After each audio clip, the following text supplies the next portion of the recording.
কি রে চাকরির প্রস্তুতি কেমন লইতাছ? কি আর প্রস্তুতি, চাকরি পাওয়া আমার লাগে একটা ব্যাপার হইলো। ব্যাপার মানে এটার লাগে তো পরিশ্রম করা লাগে, গোড়ার ডিম করণ লাগে। আমি না নাতি, কি এর নাতি? জোরদার নাতি, ঠুস ঠুস। তো জোর দন্নাতি সব বালা কথা, কেন আবার চাকরির সম্পর্ক কি? আরে বেটা, আমরা হইলাম প্রথম সারির লোক, আমগো হিসাবটা আলাদা। আমগো বাপ দাদা কত সাহস করে যুদ্ধ করছে, আমরা কি এত কমত রে? তোরা যাবি সিঁড়ি দিয়া, আমরা যাবো লিফট দিয়া। বাপ দাদাই যুদ্ধ করছে, এলাকা তোরা কিছু না করি এত সুযোগ? মানে তারা কত সাহসের কাম করছে, তারপর একটা সম্মান পাওয়া লাগতো না? আরে সাহসের কাম তো তারা না করছে, তুই কিরছ? আমি কিরছি আবার? আমি বেটার নাতি হইছি, তাইলে যারা কষ্ট করে লেখাপড়া করতেছে, পরিশ্রম করতেছে, তারা কই যাইব?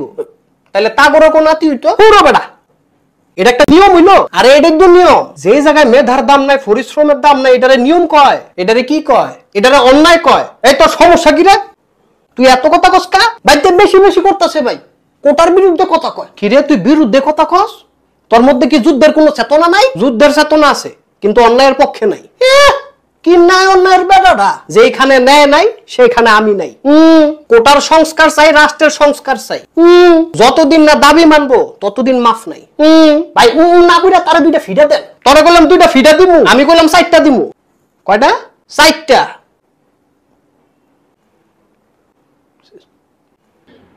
আয়া পরে তুই কেমন জানি বেতুমিস।